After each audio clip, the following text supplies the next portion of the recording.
Today, we are going to be talking about something that all of us have faced at least once in our life, or some of us face it on a daily basis: acidity. Some people say that they have a feeling of food coming up. Some say that they have a very weird feeling in their stomach.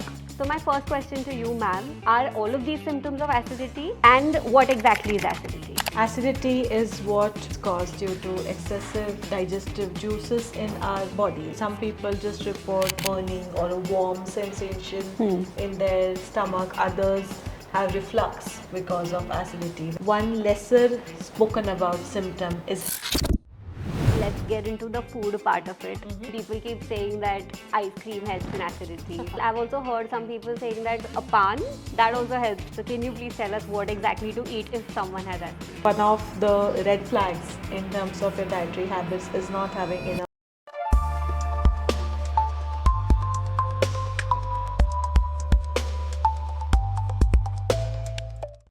Today, we are going to be talking about something that all of us have faced at least once in our life, or some of us face it on a daily basis: acidity. Some people say that they have a feeling of food coming up, okay, and they call it as acidity. Some people say that they have a very weird feeling in their stomach and they call it as acidity.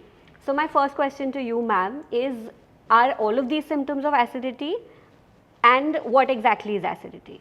Acidity is what is caused due to excessive digestive juices in our body, like in our stomach, and the symptoms of it are different for different people. Okay. Some people just report only, say, a burning or a warm sensation in their stomach. Others have reflux because of acidity, wherein you find that the acidic contents of the stomach are coming up, Yes. where you have reflux. Usually a sour tasting fluid or a liquid coming up.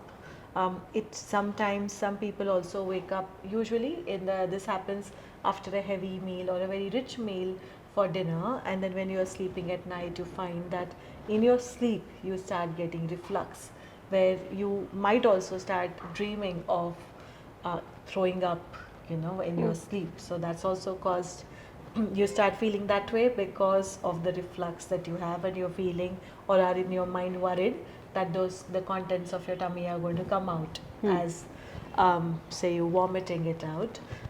Sometimes some people also actually have to physically throw up, and they might throw up some greenish colored liquid, which contains bile, and it may or may not have associated food particles or undigested food also coming along with it. Now, these are the various symptoms of acidity. One lesser spoken about symptom is headaches. So, a lot Okay. of people also could get headaches where they are just feeling that their tummy is too full, or they are super bloated, or they just report of some discomfort, where they're not feeling like themselves. They end up feeling very heavy, sluggish, and they might also report of headaches, like any mild headaches, like the but a dull throbbing headache happening. That is also one of the symptoms that is reported. So there's a wide variety in the symptoms, but the causes remain similar or common. Okay. So what are the different factors that may lead to this excess of gastric juices in the stomach? So, if there are very long gaps between your meals, so some people habitually they get so busy with their work that they forget to eat. Yes. And there are two things to note here. I said habitually. Okay. Now, when this say behavior, this becomes a pattern where you are not eating on time, or there are like too long a gap in between your meals repeatedly, when it becomes habitual. Like intermittent fasting? So intermittent fasting is a diet type. I don't mean those, but what I meant was that folks who get so busy with their work, or just are not very clued in to their hunger cues, Okay. who might have eaten, say, just a banana when they stepped out of the home, and then went to work, got so busy that their lunch then was at 3 p.m. these kinds, like Okay. these kind of behaviors. So they may or may not be intermittent fasting. That is a different, say, Okay. topic altogether. But this, I'm just speaking about people's eating habits in general at large. So long gaps in your meals, and that compounded with the fact that they also could be drinking coffees, or could be drinking a lot of tea, or smoking. Some people, they also have a, say, a habit of just chewing some pan masala or stuff, which all of that then adds to their acidity symptoms. So long gaps in your meals is number one. Number two is not having adequate dietary fiber. So a lot of people, they, even if they are eating on time, their meals may not have enough fiber, and that by itself is a big red flag, because fiber is going to help you to absorb whatever excess bile acids or whatever excess acidic juices that you have in your body. Is going to help you to eliminate that. So having very less fiber in your diet. Then the third one is having too much fat.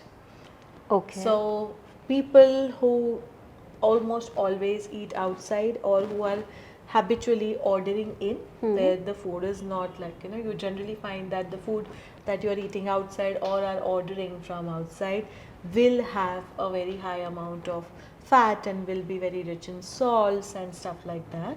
So those are going to contribute to you feeling, more of the acidity, or you not being able to digest properly, because acidity is nothing but impaired digestion at the end of the day. So that's the other factor. Some people also are habitually eating a lot of high fat foods. For example, eating a lot of ghee, or eating a lot of butter, or eating things which are like high fat paneer, or even say non-vegetarian food which is made with a lot of oil and stuff. So that's also going to, or too spicy food, or very high chili laden food, like hot food.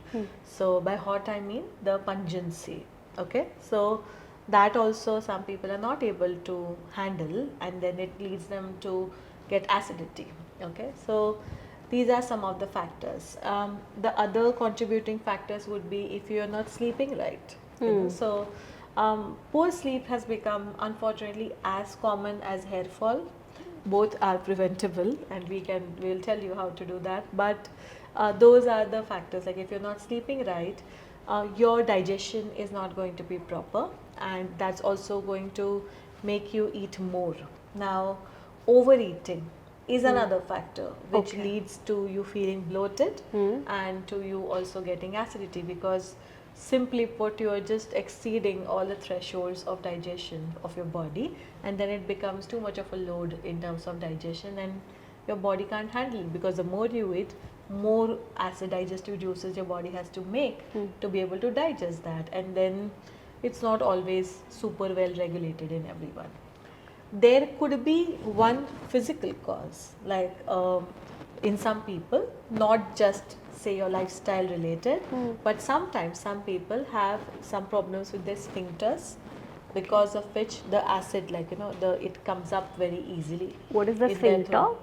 So sphincter is like a valve wherein if you understand valves in, say, in the context of water, okay, of a pipeline. So if you have a valve, then it's something which is going to open only one way. Okay. So if your water coming from up, you will, that the valve will only allow the water to go down, but will not allow it to come up again. So that's the how you have a sphincter in your throat. Okay. Now if that sphincter is not working right, then it's literally the reflux is going to back up Okay. into your throat, and you're going to feel the whole reflux and the wanting to vomit and everything. So in some people the sphincter doesn't work properly, it Okay. doesn't constrict. There are different mechanisms, the different types of sphincter muscles. We don't need to go into the details of that just now, but simply because there's a physical issue, you could also be getting acidity or reflux kind of a situation, because your body is now not able to contain the digestive juices within the stomach cavity, and it comes up. But this kind of acidity is very rare. It doesn't like most people who are facing acidity, they are going to see that the root cause is in their lifestyle and in their habit, or like in the dietary habits only. Okay. I remember once before, like I had an exam. It was like a very important exam, and before that, I felt like you know the sensation of butterflies in your stomach. So is that also a type of an acidity? No, it isn't. No. But what happens is, to some people, the anxiety and the stress becomes so overwhelming, and your gut is very responsive to how you're feeling. Okay, so you might have also seen that there are again two types of anxious, or two types of stress responses that most people exhibit. One is when they are under a lot of stress, they'll either end up throwing up, or the other is when they'll have some or the other form of diarrhea. Yes. Okay, so when you become chronically, when you are super stressed, or if you are in a kind of a job which is a very high pressure, high stress job, then your body can get used to constantly wanting to manage that stress by throwing up, or that can again lead to you having more acidity. So let's get into the food part of it. There are a lot of, I mean, people keep saying that ice cream helps in acidity, milk helps in acidity, or some people, I've also heard some people saying that a pan, that also helps in Really? curbing the acidity. So can you please tell us what exactly to eat if someone has acidity? Okay. So, like I said, of course, it's going to sound boring, but like I said, one of the red flags in terms of your dietary habits is not having enough fiber, because fiber is the OG detox component in your diet, Okay. which helps you to eliminate whatever is excess and not required in your Okay. body. So it does the same thing with excess glucose, it does the same thing with excess cholesterol. Similarly, it also does the same thing with excess digestive juices or bile that we have, and eliminates that. Okay, it absorbs it. It's literally like a sponge. It's going to absorb it, and then it just eliminates it in the form of poop from your body. If you're not eating enough fiber, then what's going to happen is you're not going to have any buffer within the food that you're eating. So if you are someone who has programmed your body with constantly eating rich foods, now your body gets used to secreting digestive enzymes depending on how you are programming it. Okay. Okay. So for someone whose diet has always been super rich in biryanis and pizzas and like cheese laden stuff, now to digest that food you're going to need that many more of, say, the salivary amylase, or you're going to need more of the bile juices, so to digest the fat. So you already conditioned your body to understand and know that you're going to need more of the digestive juices because the load is going to be high. That is how you're conditioned, and then someday there becomes like a long gap between your meals, and that is how your body then starts secreting more and more digestive juices which you don't actually need, or becomes an excess. Okay. So that's the other way that you're going to have, say, extra digestive juices or bile juices. So if you manage your meals to keep them light, if you don't eat very indulgent, very heavy foods, if you're eating enough fiber in your diet, and for temporary relief, like you mentioned, cold milk can help, because some people have a really bad burning throat because of reflux and acidity. So if you're sipping on cold milk intermittently, it can help you. Again, not one which has coffee or sugars added to it, just plain milk, it can help you. But ice cream, on the other hand, is actually very counterintuitive, because ice cream looks cold, but its temperature is cold, but it's very rich in fat. Yes. Okay, because it's a cream, it's iced cream at the end of the day, it's very rich in fat. So which means to digest that much fat, it's actually going to make your body make more bile juices and more acids, for that matter. So eating ice cream is actually going to increase your acidity and not reduce it. Okay. And where pan is concerned, or sometimes some people, they also drink some kadhas and stuff. Yes. So that again depends on how you feel with it. Most people will say not feel very great eating a pan, for example, because if it's with tobacco, then of course it's going to add to your acidity the way smoking is going to add to it. But if it's not with tobacco, but it has other, the betel, The fennel leaves seeds and the supari, like the nuts that you have, areca nuts. So if you have that, or even if you have, it has that chuna, that is calcium carbonate. So that again is going to make you feel more and more acidic. So no. Okay. You also spoke about adding coffee to your milk. So a lot of people say that if you are prone to acidity, you should avoid tea or coffee at all costs. Or even some people, if they have tea, coffee first thing in the morning, then they get acidity throughout the day. Yeah. So can you please explain us what it is? So firstly, if you know that you get acidity, or you're waking up feeling acidic, then it actually makes no sense to be having another acidic liquid. Okay. Right? Because tea, coffee, both are acidic in nature.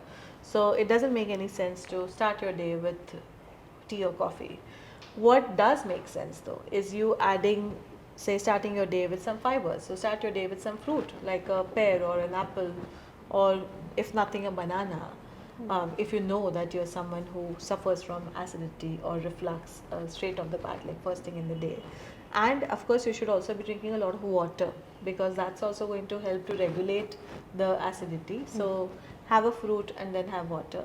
And if you want to avoid the reflux and you want to tame the acidity in some way, then yes, it makes sense to eliminate completely the tea and coffee till the time you feel better. And once you want to reintroduce it, you can of course add in small quantities, but not like the 7 to 8 cups that people end up having. We've spoken about what food is required to help curb acidity, but there's one more easier way out that even I have gone for at times, is basically popping an antacid.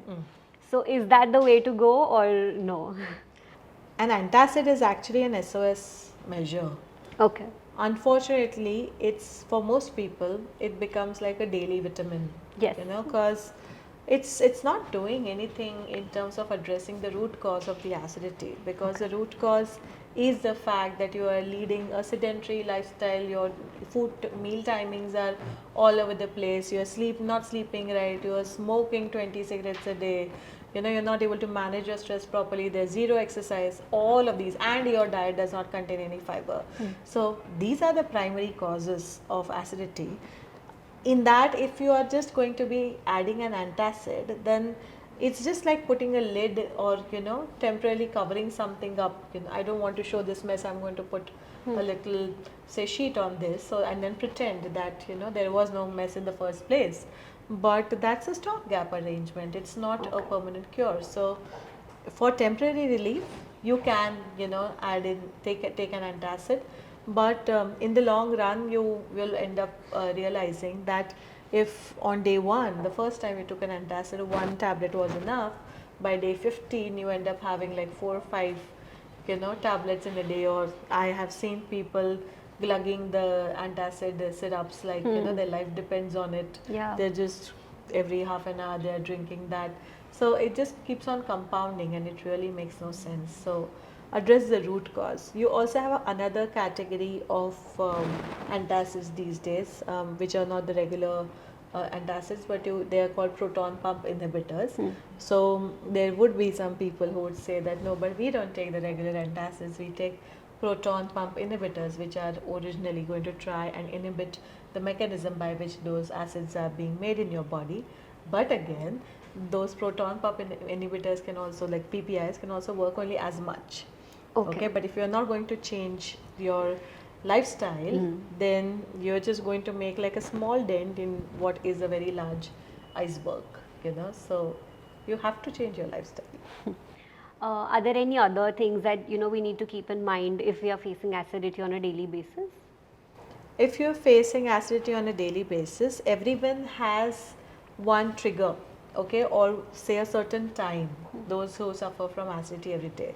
So I'll give you my own example. I know for a fact that if I end up having, say, something like a biryani at night, and of course by that I'm saying that it's something which is made outside, not one which I am making at home, because at home I don't add the amount of oil or ghee that they add outside. But say I'm at a dinner party and I ended up eating a late meal, at say 9 o'clock or something. I mean, of course, this is purely hypothetical. These days, I don't, I have very happily declined dinner invitations. But yes, if that was to happen, I know for a fact that I will get reflux the next day. So it's important to identify your triggers. It's important to sit and think that when all am I feeling more acidic, or when am I feeling reflux come and bite me more. So then you can fix that trigger first. Okay. And of course, if you're someone who is absolutely sedentary, whose everyday daily step count is only around 2000, then the first thing you need to start doing is walking. So Okay. walking for 5-10 minutes every hour is always going to help you. So 10 minutes of walking after an hour of work is what you can do. And of course, along with that, you should also be exercising regularly. So maybe add in a morning walk and a post-dinner walk as well. If nothing else, no other workout is there. The next time you have acidity, please make sure that you pick up an apple or a tomato or a cucumber rather than going for an antacid or going for the ice cream. I hope all of your questions about acidity are answered. If there are any more, you can just email us or write down in the comments. So this is one episode which all of you can use, and if you find that you have friends who also complain of acidity, share this with them and help spread the word.